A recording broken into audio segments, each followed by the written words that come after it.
Assalamualaikum warahmatullahi wabarakatuh. Selamat pagi dan selamat siang. Kita lanjut materi kita hari ini, yaitu mengenai pasang surut air laut. Minggu lalu Ibu sudah ajarkan kepada kalian beberapa komposisi air laut, kemudian ada mengenai suhu, salinitas, pH, DO, komposisi, ada nutrien, nitrat, dan fosfat. Kemudian Ibu sudah ajarkan hubungan antara lautan dan iklim.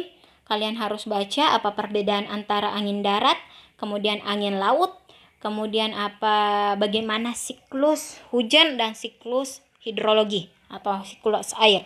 Oke, kita lanjut materi selanjutnya mengenai pasang surut air laut.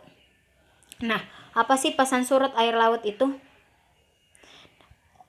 Nah, ada beberapa pernyataan atau pendapat mengenai definisi dari pasang surut. Salah satunya itu menurut Puriwono, yaitu fenomena pasang surut diartikan sebagai naik turunnya muka laut secara berkala akibat adanya gaya tarik benda-benda angkasa, terutama matahari dan bulan, terhadap massa air di bumi.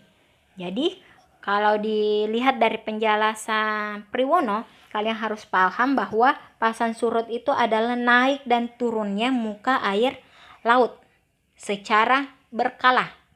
Jadi berkala ini berarti kadang dia naik, kadang dia turun. Nah, kemudian diakibatkan oleh apa? Karena adanya gaya tarik benda-benda angkasa, apakah itu matahari ataupun bulan. Yang menarik, apa yang ditarik adalah massa air di bumi. Oke? Jadi ada 3 hal yang paling penting yang kalian harus pahami dari pengertian pasang surut. Yang pertama adalah naik turunnya muka air laut. Yang kedua yaitu adanya gaya tarik benda angkasa, baik itu dari matahari atau bulan. Kemudian yang ditarik adalah massa air di bumi. Jadi pasang surut itu adalah naik turunnya muka air laut secara berkala yang diakibatkan karena adanya gaya tarik benda-benda angkasa, baik itu matahari ataupun bulan, terhadap massa air di bumi. Kalian bisa baca sendiri beberapa pengertian lain. Nah, ini teori dari pasang surut. Ada 2, yaitu teori kesetimbangan, equilibrium teori, kemudian adanya teori pasang surut dinamik atau dinamik teori. Oke. Teori keseimbangan atau equilibrium teori, yaitu teori keseimbangan pertama kali diperkenalkan oleh Isaac Newton. Teori ini menerangkan sifat-sifat pasang surut secara kualitatif. Teori diasumsikan pada bumi ideal berbentuk bulat sempurna yang seluruh permukaannya ditutupi oleh air dengan distribusi massa yang seragam dengan pengabaian terhadap pengaruh kelembaban. Teori ini berkaitan dengan hubungan antara laut, massa air yang naik, bulan, dan matahari. Gaya pembangkit pasang surut akan menimbulkan air tinggi pada 2 lokasi dan air rendah pada 2 lokasi. Nah, ini pembangkit pasang surut sendiri dijelaskan dengan teori gravitasi. Nah, kita ketahui bahwa berdasarkan gravitasi, apapun benda itu akan jatuh ke bumi atau akan turun ke bawah. Oke, karena adanya gravitasi. Namun karena adanya matahari dengan bulan, maka tadi dijelaskan bahwa benda-benda angkasa ini dapat menarik massa jenis air. Nanti Ibu akan memberikan memberikan video mengenai bagaimana daya tarik bumi, bulan, dan matahari sehingga bisa menarik massa air yang ada di bumi. Nah, ini sistem bumi dan bulan. Pada sistem bumi dan bulan, gaya-gaya pembangkit pasang surut adalah resultan gaya-gaya yang menyebabkan terjadinya pasang surut, yaitu gaya sentrifugal sistem bumi bulan dan gaya gravitasi bulan. Oke, jadi ada 2 gaya sentrifugal sistem bumi dan bulan, kemudian ada gaya gravitasi bulan. Nah, mungkin kalian sudah belajar nih waktu SMP, SMA, kalian belajar tentang gaya-gaya sentrifugal dengan gaya gravitasi. Nah, ini gambaran dari gaya bulan terhadap bumi dan gaya bumi, bulan, dan matahari. Di sini ada gaya tarik bulan dan matahari yang bisa menarik permukaan air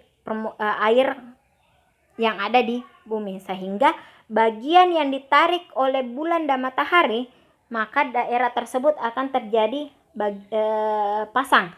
Sedangkan bagian yang tidak ditarik oleh tidak berpengaruh antara bulan dan matahari, maka daerah tersebut akan mengalami air laut surut. Oke? Nah, sedangkan kenapa bumi normal-normal saja, Bu? Karena adanya gaya sentrifugal terhadap sentrifugal bumi, sedangkan air itu tidak memiliki. Nah, nanti Ibu perlihatkan ya video yang lebih memperjelas penjelasan Ibu.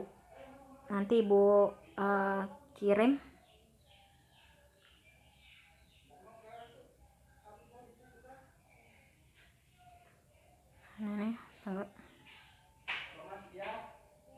Nah, sedangkan bagaimana sistem bumi terhadap matahari?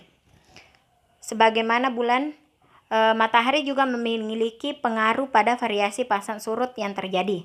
Nah, perbedaan gaya gravitasi mengakibatkan dua pasang tinggi yang berbeda dalam pada suatu tempat. Dinamika pasang surut pada tempat tersebut disebut sebagai pasang surut harian ganda atau semi-diurnal. Kemudian pada sistem bumi matahari, selain gaya gravitasi matahari, resultan gaya-gaya yang menyebabkan terjadinya pasang surut air laut adalah gaya sentrifugal sistem bumi dan matahari. Oke, potensi pasang surut air laut juga bergantung pada jarak bumi terhadap matahari. Nah, ini ada teori pasang surut, disebut pasang surut dinamik. Nah, ini ada faktor-faktor penyebab terjadinya pasang surut, yaitu yang pertama teori keseimbangan, yaitu rotasi bumi pada sumbunya, rotasi bulan terhadap matahari, revolusi bumi terhadap matahari. Kemudian ada teori dinamis, yaitu kedalaman dan luas perairannya, ada pengaruh rotasi bumi, dan ada gesekan dasar.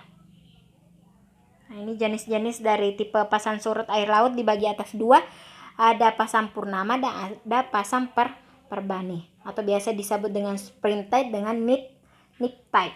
Oke? Nah, ini kalian bisa baca sendiri tipe-tipe pasang surut, ada tunggal, ganda, dan campuran, condong ke harian. Kemudian ada pasang surut campuran, condong ke harian ganda. Nah, ini arus pasang surut, kalian bisa baca sendiri apa-apa arus pasang surutnya. Alat-alat pengukur pasang surut, ada tide staff. Nanti kalian bisa cari di Google bagaimana gambar dari tide staff. Kemudian ada tide gauge. Kemudian ada satelit. Jadi ketiga alat ini berfungsi untuk mengukur pasang surut, baik secara manual maupun secara elektronik. Nih gambarnya tadi tide gauge seperti ini. Jadi dia seperti ada tide gauge itu seperti katrol tersebut diturunkan benda, di mana benda tersebut akan mengapung sesuai dengan pasang surut, sehingga dia akan menulis berapa jarak antara pasang surut.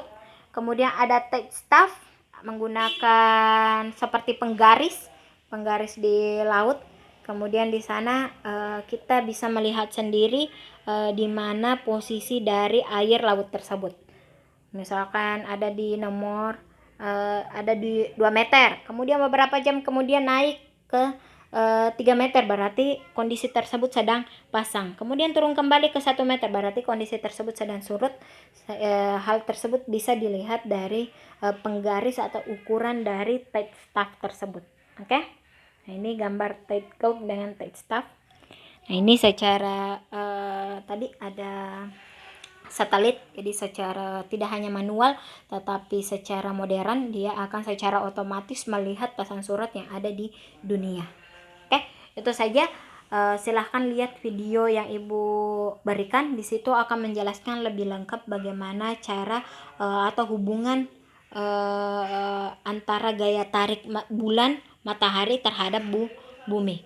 Nah, di situ akan ada pertanyaan, kenapa sih air laut saja yang terjadi pasang surut, air laut saja bisa ditarik oleh bulan dan bumi. Kenapa tidak air di gelas? Kenapa tidak air di kolam juga terjadi pasang surut? Nah, di situ ada penjelasan kenapa hanya air di laut yang mengalami gaya tarik terhadap bulan dan matahari. Oke, silahkan kalian putar video tersebut yang ada di YouTube, pelajari dengan baik-baik dengan saksama. Kemudian tugas kalian, Ibu akan memberikan di Google Form. Kalian tulis tugas di mana kalian harus menjelaskan apa sih pengaruh pasang surut terhadap komposisi air laut. Oke, apakah pasang surut mempengaruhi komposisi air laut seperti suhu, pH, salinitas, DO dengan nutrien. Kalau misalkan kalian jelaskan ya, misalkan pasang surut mempengaruhi suhu perairan. Nah, kapan suhu meningkat? Apakah saat pasang atau pada saat surut? Atau malah pasang surut tidak mempengaruhi kondisi suhu perairan? Silahkan kalian catat bahwa pasang surut tidak mempengaruhi suhu perairan, tetapi mempengaruhi DO atau disolvat oksigen atau kandungan oksigen di perairan. Kenapa? Berikan aja alasan atau penjelasan.